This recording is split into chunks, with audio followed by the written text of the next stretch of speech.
entrando ao vivo para mais um tempo de aprendizado. A gente está um tempo afastado, né, retirado, mas a gente continua firme no caminho. Nosso último encontro foi final de semana anterior ao dia 17, né? Dia 17 nós estivemos em Lajeado. Avisamos que a transmissão seria feita de lá. E de lá para cá Deus tem feito coisas maravilhosas. Então hoje nós vamos meditar num texto. O tema da mensagem de hoje é coragem para fazer o que é preciso. Porque nós estamos vivendo num tempo em que, para muitas coisas, as pessoas estão se vendo presas, impossibilitadas, com dificuldades. Deixa eu só conferir o áudio aqui. Beleza. As pessoas estão se vendo com muitas dificuldades de avançar. E hoje nós vamos meditar num texto, uma passagem que a Bíblia traz, falando da história de alguém que teve coragem para fazer o que era preciso. Então deixa a Bíblia à mão, a aguinha para hidratar, porque hoje está pedindo, está calor. E vamos lá para o primeiro livro do profeta Samuel, no capítulo 14. Eu quero estudar com você essa história que vai nos trazer bastante aprendizado. Você viu que nós estamos com uma disposição diferente, né? Como dizem os outros, ano novo, danças, né? Então nós já estamos nos preparando, daqui uns dias nós vamos ter você vai notar diferença no nosso estúdio, nas nossas transmissões. Falando nisso, nós vamos começar agora em 2024, no primeiro dia do mês já, do ano, nós vamos começar com um devocional os 365 dias do ano. Então você vai todos os dias ter acesso a uma palavra, a uma reflexão, um ano que a gente denomina Esperiano das Experiências com Deus. Então, durante todo o ano, nós vamos ter diariamente conteúdos, né, devocionais diários para reflexão. Eu vou estar acompanhando com você. Eu também vou fazer meu devocional. Vai ser aquele tempo que eu vou tirar todos os dias para iniciar bem o meu dia, para ter um dia melhor, para ter um dia com grandes expectativas. Não que eu não tenha, mas é necessário.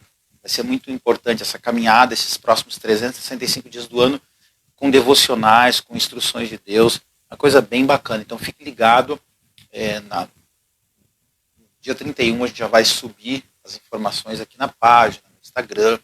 Você vai ver que a capa do Facebook já vai estar com a proposta do ano, com a palavra do ano. Você vai ver aqui no Twitter também, no Instagram, no TikTok, em todas as nossas mídias estará lá a divulgação, né, desse devocional, dessa caminhada de crescimento ao longo do ano. Essa é uma prática muito importante porque ela nos traz crescimento, ela nos oferta condições de crescermos, ouvindo o bom conselho de Deus. Então fique atento, fique ligadinho nas nossas mídias, que você vai ter o privilégio, a oportunidade de nos acompanhar, de seguir com a gente esse período de fé. Uma breve introdução antes de a gente entrar na mensagem. Muitas vezes ao longo da jornada, do cumprimento do nosso propósito, do presente chamado vida, nos deparamos com situações difíceis, desconfortáveis e até mesmo desafiadoras. Uma coisa que tem que ficar clara para nós: Jesus não disse que seria fácil. Se nós estudarmos categórica, criteriosamente, João 16:33, Jesus diz assim: no mundo tereis aflições. Jesus, ele é enfático. Nós vamos ter lutas, nós vamos ter dificuldades, sim.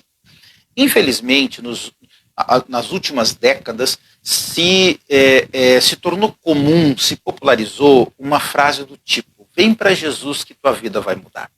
Vem para Jesus que tua vida melhora. É uma frase muito simplista, se a gente analisar ela do ponto de vista texto, né? A sintaxe. Porque assim, em que sentido a vida vai mudar? Normalmente uma pessoa que está passando por um momento turbulento na sua vida, quando ela ouve uma frase dessa, ela acredita que vindo para Jesus tudo vai se acalmar. Não, não é isso. Talvez aquela tribulação não se acalme de imediato, mas ela vai ter ferramentas, ela vai ter capacidade, ela vai ter ensinamento, conhecimento, sabedoria para lidar com aquela turbulência que ela está enfrentando. Então, às vezes, nós, como cristãos, temos que tomar cuidado com o que a gente está falando. Com a forma, eu vou usar uma expressão, não me entenda mal, com a forma como nós estamos vendendo peixe. Quando você for falar de Jesus para alguém, quando você for falar sobre andar com Cristo, cuidado com as palavras que você usa. Porque a maneira como nós falamos, as pessoas acabam acreditando que andar com Jesus é tudo fácil, tudo simples, não há dificuldades. Nós viemos para Jesus, Jesus toma o nosso fardo e se responsabiliza pela nossa vida. Ele não disse que se responsabiliza. Ele disse que vai tomar o fardo que até então era pesado e vai nos dar o dele que é leve. Mas é uma outra forma, é uma outra abordagem, não é entregar o problema para Jesus, não é isso. Nós temos que tomar cuidado. E é o que as pessoas estão fazendo hoje. Elas estão falando de Jesus, nós que estamos falando de Jesus, só que talvez não falamos da forma adequada. E as pessoas acabam achando que é só uma troca-troca. Não. Nós vamos enfrentar os momentos difíceis, mas com a fé, que é um princípio, já falei aqui, dia 17 falei muito sobre isso lá em Lajeado. O cristão, a nossa vida é com Jesus, ela é baseada em princípios. E um dos princípios mais importantes é a fé. A fé é um princípio. A Bíblia diz que fé é um princípio. Hebreus 11:1 diz, é uma certeza, uma convicção daquilo que você espera e que você ainda não viu. Então eu até digo aqui que não existe essa história de materialização da fé. Vamos materializar a fé. Não, isso não existe. Fé é princípio. E o princípio que a fé defende, que rege a fé, declara que a fé é a certeza das coisas que nós esperamos, é a convicção daquilo que nós não vimos. Então não tem fé com visual. Aquilo é um ponto de fé. Não, não é ponto de fé nada. Cuidado. A nossa caminhada, o nosso avanço, ele tem que ser baseado em princípios, fundamentos que estão todos escritos aqui, estão todos fundamentados, deixados para nós aqui na Escritura. Então, cuidado. A nossa caminhada é pautada em princípios. Jesus diz em João 16:33, no mundo tereis aflições, enfrentarei dificuldades, adversidades, desafios, porém, tende bom ânimo. Ele deixa claro. O princípio é ter bom ânimo.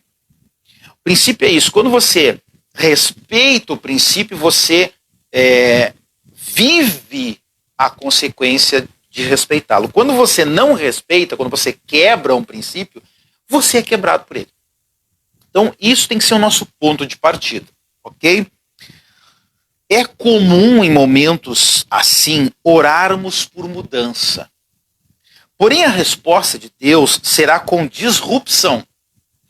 Uma interrupção do curso normal de um processo que está em andamento. Então, assim, você está passando, por exemplo, por um quadro de uma dificuldade, você ora a Deus para mudar. Você está num momento difícil e você pede para Deus para que aquilo mude. E a resposta de Deus vai ser uma disrupção, uma interrupção de algo que vem acontecendo. O problema é que, às vezes, nós não estamos muito dispostos a lidar com disrupção. E aqui vai um detalhe. O desafio, então, é não deixar que essa disrupção, que essa interrupção do fluxo que a gente está vivendo, se torne uma distração. Algo que nos tira do verdadeiro foco, porque em toda disrupção há uma oportunidade. O que acontece? Quando a gente ora no meio de uma tribulação, no meio de uma dificuldade, Deus vem e age, dá uma direção, dá uma orientação, dá um alvo. E aí a gente fica lá brigando, resistindo àquilo. É aquela máxima que eu falo. Senhor, me dá paciência. Deus vai te providenciar situações para desenvolver paciência em você. Então não se iluda. Mas a gente fica brigando com a situação, está errado. Ao invés de perder tempo lutando contra a disrupção, encontre a oportunidade no meio dela. Isso aqui é só uma breve introdução para a gente entender o contexto da mensagem. Os filisteus estavam causando inúmeros problemas e prejuízos aos israelitas. Mas Saul, o rei, estava em outro extremo com seu exército, ao invés de agir para mudar aquela situação. Enquanto os filisteus, está lá em 1 Samuel 13, a Bíblia diz que os filisteus estavam causando prejuízo e o Saul estava lá debaixo de uma romanceira. Olha o que diz o primeiro versículo de 1 Samuel 14. Sucedeu que um dia disse Jonatas, filho de Saul, ao seu jovem escudeiro: vem, passemos a guarnição dos filisteus, que está do outro lado. Porém, não o fez saber a seu pai. Saul se encontrava na extremidade de Gibeá, debaixo da romanceira em Migron, e o povo que estava com ele eram cerca de 600 homens. Aí você imagina, o povo filisteu atacando, saqueando, causando problema, dor de cabeça, dificuldade para o povo israelita, lá em Micmas, e o seu Saul, lá em Gibeá, debaixo da romanceira, com 600 homens. Ele podia fazer alguma coisa, mas ele não fez. É aqui que está o grande segredo. As situações, elas trazem sempre possibilidades. A questão é, será que nós estamos garimpando, será que nós estamos olhando para aquela situação para encontrar oportunidade atrás dela, ou nós estamos rotulando ela como um problema? Será que nós estamos agindo da maneira certa? E é isso que a mensagem vai nos ajudar a entender hoje. Vivemos em tempos que exigem, na maioria das vezes, muito além do que estamos dispostos a entregar. Cada vez mais é imprescindível um componente, um aditivo que nos impulsione a fim de que continuemos na direção dos nossos alvos, principalmente nos momentos em que tudo parece contrário. Esse elemento tão especial é a coragem. Anote isso. A qual é fundamental para nos movermos e conquistarmos. Quando Deus fala com Josué,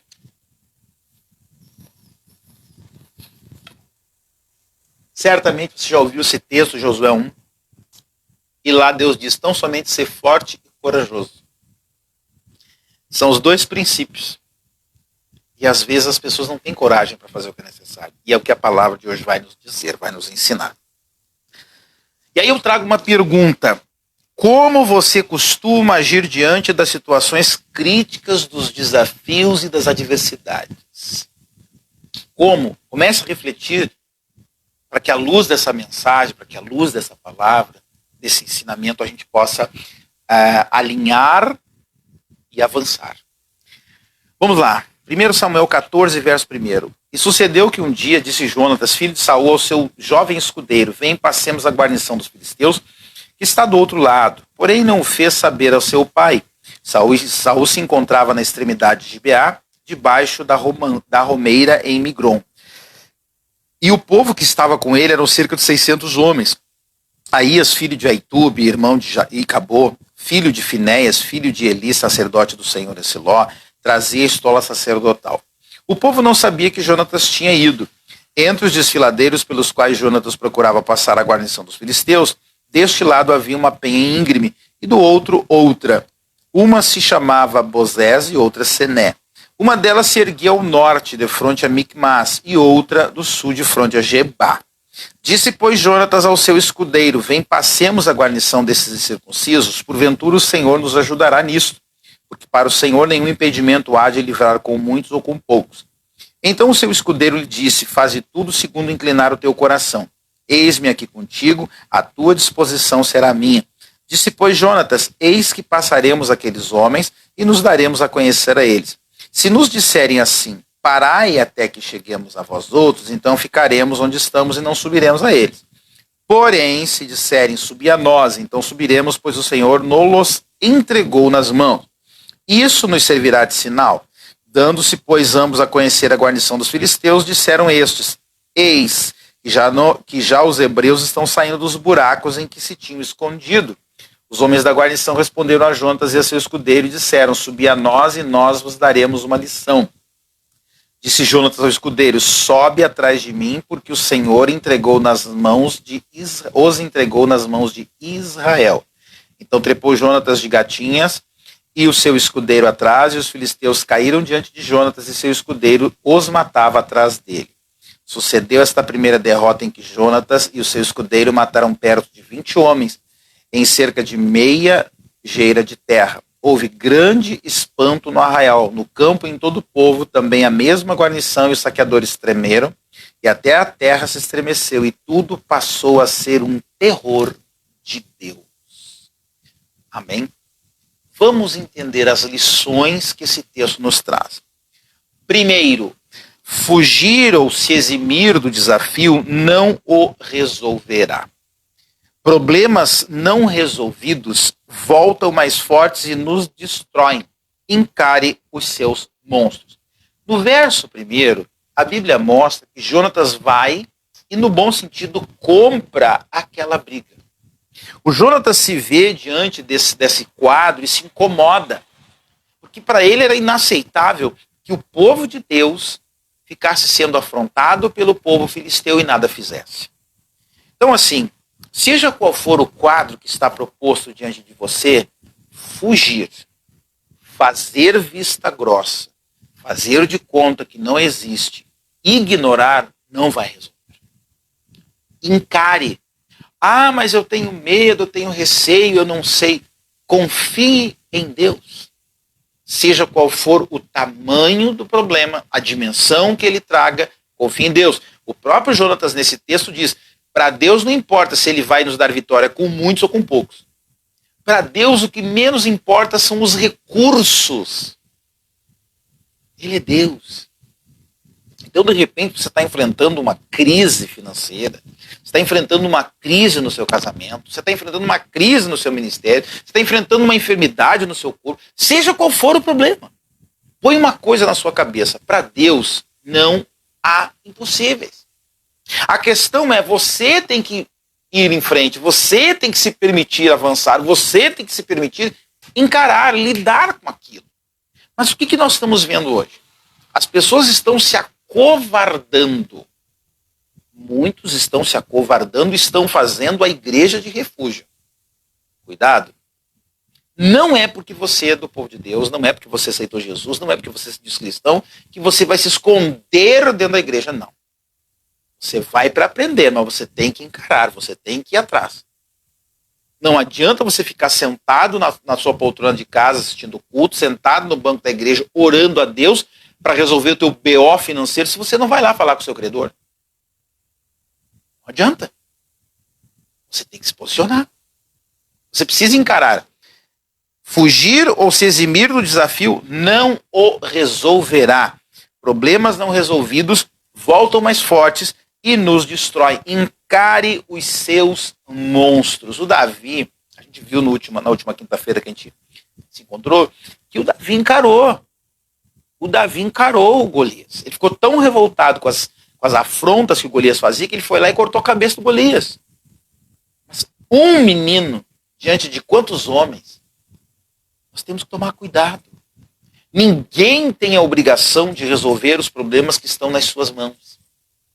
Se eles estão nas suas mãos, é a você que Deus confia competência, sabedoria e conhecimento. O rei era o Saul, mas quem tomou para si a afronta foi o Jonatas, porque era nas mãos de Jonatas que Deus estava confiando a capacidade para vencer.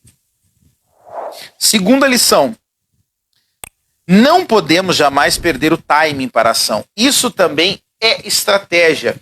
Verso de número 2. Saul se encontrava na extremidade de Gibeá, debaixo da romeira, e migrou, e o povo que estava com ele eram cerca de 600 homens. Enquanto Saul está lá debaixo da romeira, esperando, é claro que para tudo há um tempo determinado. Mas entenda uma coisa: a gente tem que saber esperar o tempo certo, a gente tem que ter o timing. Cuidado. Esperar de menos, se deixar mover pela ansiedade, dá problema. Mas esperar demais, se deixar mover pela procrastinação, pela morosidade, também dá problema. Cuidado. É a mesma coisa que você fazer comida. Se você colocar, por exemplo, o arroz, você colocar o arroz na panela e deixar 5 minutos, ele não vai estar pronto. Agora, se você deixar 2 horas, vai queimar. Então você tem que ter equilíbrio, você tem que estar atento, tem que perceber a hora certa de agir. Você precisa estar conectado com Deus, saber se colocar, mas saber a hora certa de agir. Tem gente que, pelo amor de Deus, é muito impulsivo. Sai desarvorado, fazendo, não sabe esperar, meu Deus do céu, que loucura. Agora tem aqueles que tem que estar empurrando. Cuidado, tem equilíbrio, não perca o time para agir. Terceira lição: vencer batalhas, conquistar resultados, grandes realizações, sempre, bote isso na sua cabeça, sempre exigirão esforço e coragem. Olha o que diz o verso 4 e 5.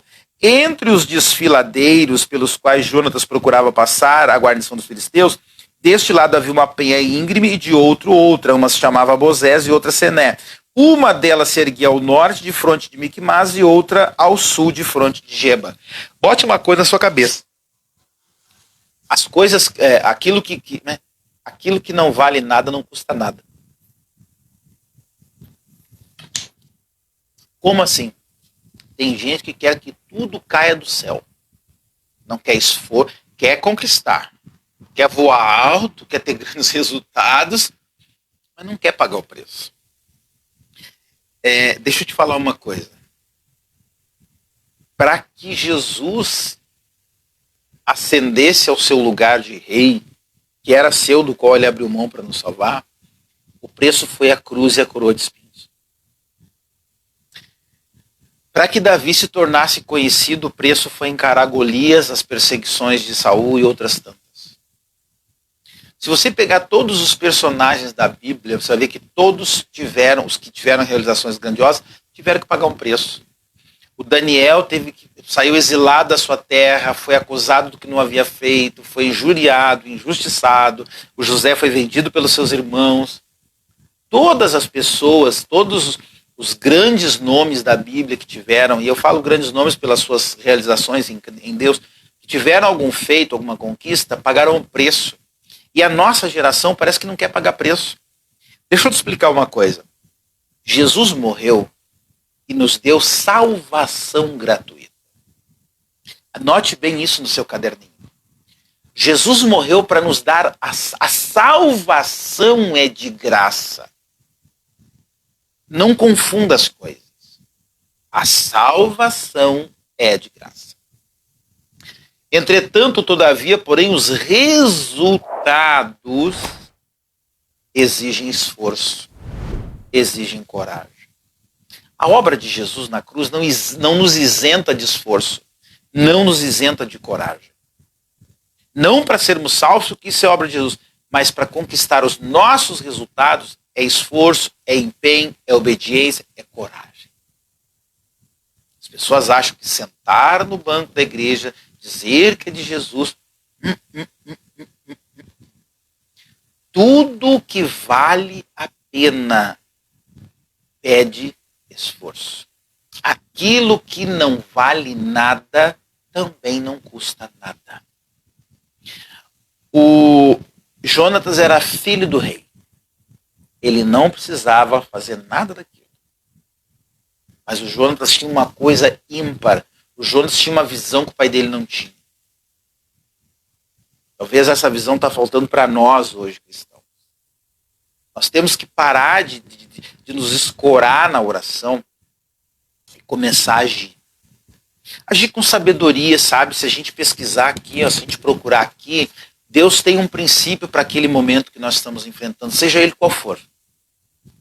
Às vezes o esforço que falta, é a coragem que falta de abrir a Bíblia e obedecê-la. Tem muita gente que não tem preguiça de abrir a Bíblia. Tem inúmeros princípios ali. Mas a gente, muitas das vezes, eu quero saber qual é o meu propósito.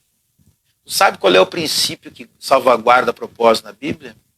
Porque os propósitos do coração do homem são como águas profundas, são como tesouro em águas profundas. É preciso mergulhar, se dedicar para descobrir. As pessoas querem fazer um download. Não. Eu estou te dando um exemplo de muitos. A Bíblia tem princípio para tudo. Essas pessoas não querem procurar.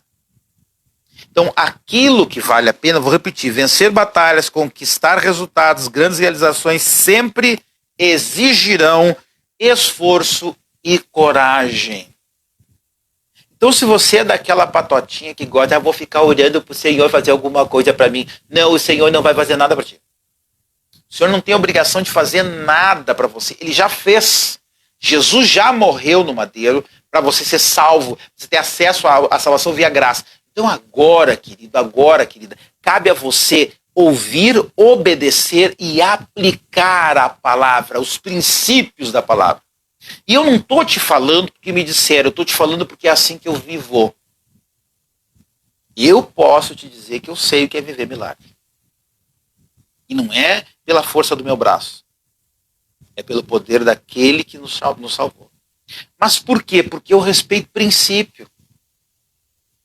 Eu vivo, caminho, me movo, tenho grande expectativa em cima dos princípios. Eu respeito a palavra. Eu aprendi a viver assim. Mas para isso você tem que sair do casulo religioso, né? Eu vou lá, entrar naquela fila de oração, receber aquela unção, participar daquela campanha. Você precisa se posicionar de acordo com a palavra. Aí sua vida muda. Mais uma liçãozinha antes da gente orar para a gente finalizar. A gente precisa entender que tudo está à nossa disposição aqui na palavra. Para agir de forma assertiva, precisamos nos certificar sempre que estamos no centro da vontade de Deus. E é aqui que eu queria chegar. Olha que coisa fantástica. Verso 7. Então o seu escudeiro lhe diz: fazei tudo segundo inclinar o teu coração.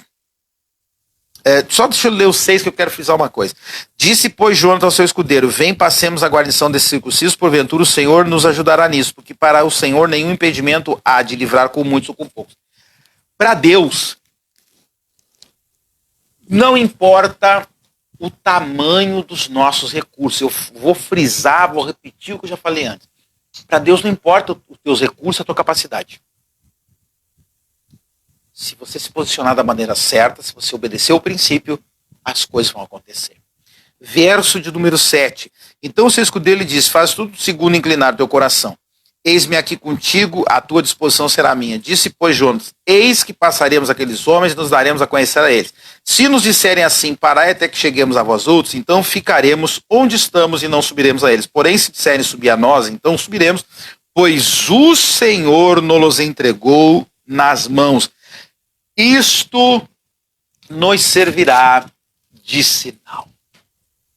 Aqui fica a grande lição dessa nossa mensagem de hoje. Além da coragem, além do esforço, além de tudo que a gente viu, além de confiarmos em Deus, é importantíssimo termos certeza que estamos fluindo, nos movendo de acordo com a vontade de Deus, que estamos literalmente no centro da vontade de Deus para as nossas vidas. E eu termino perguntando: você costuma se certificar que está agindo conforme o querer de Deus? Aí eu vejo pessoas assim: eu vou orar para ver se isso é de Deus. Antes de orar, você consultou a Bíblia para ver se aquilo ali era a vontade de Deus? Pasme com o que eu vou te falar. Eu já vi gente chegar e dizer assim: porque Jesus está me... Eu estou conhecendo uma pessoa que é muito de Deus para mim. E eu estou orando para ver se as coisas se acertam. Por que essas coisas se acertam? Porque ele tem família. E aí ele vai se separar para a gente ficar junto. Precisa orar? Não. Deus não precisa destruir uma família para construir outra. Pelo amor de Deus, é ilógico. Mas tem gente que, não sei se não tem juízo, né, faz dessas peripécias, né? Então, cuidado. Se certifique que você está no centro da vontade de Deus para sua vida. Não enverede por loucuras. Sabe? Veja se você está andando de fato de acordo com conforme diz a palavra. Isso que é necessário. É isso que Deus espera de nós. Para que você lá na frente, como Jonas, tenha êxito, faça a coisa certa e tenha a bênção de Deus sobre as suas ações. Amém?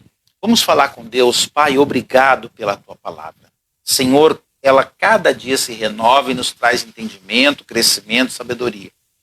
Que o Senhor possa estabelecer e consolidar esse entendimento e esse ensinamento nas nossas mentes e nos nossos corações, para que nós possamos produzir muitos frutos com eles. Deus querido, que assim como Jonatas, nós sejamos corajosos, ousados e saibamos perceber o tempo certo de agir e não sairmos da tua vontade. Pai, quando o Senhor está no negócio, tudo é diferente. Até a nossa ação, a nossa postura é diferenciada. É isso que nós queremos. Estamos finalizando um ano e começando um novo. Seja de fato um novo tempo de experiências contigo. Jesus amado, eu apresento a Ti esse final de ano e esse início de novo ano, que 2024 seja o ano das experiências com Deus. Caminha conosco, Senhor, nesse devocional que estamos propondo, nos ensinando dia após dia, abrindo o nosso entendimento, expandindo a nossa visão, nos dando crescimento, Pai, porque sem Ti nós nada podemos fazer. Deus querido, que essa pessoa possa crescer, que ela possa de fato viver tudo que o Senhor tem de melhor para a vida dela, para a sua família, em nome de Jesus, que onde ela puser a planta dos pés, ela possa resplandecer a tua glória. Pai, eu te agradeço, em nome do Pai, do Filho e do Espírito Santo. Amém. Que a gente possa preparar o coração com grandes expectativas, aumente a sua expectativa para o ano que está chegando, tá? Ah, mas tudo está tão difícil, tá? A Bíblia diz que o melhor está por vir. Aumente a tua expectativa. Se Deus estiver com você, ainda que os filisteus cerquem você, ainda que eles desafrontem você, Deus vai te dar sabedoria para você lidar com eles e você ter êxito. Amém? Eu aguardo você no próximo domingo, a partir das 18h30, para uma breve mensagem no final do ano. A gente vai estar se despedindo, já se preparando para o novo ano. E às 18h30, como sempre, estaremos juntos. Qualquer alteração no horário, a gente avisa aqui na nossa página, no Instagram e também nas demais redes da igreja, tá bom? Beijo no coração e até a próxima.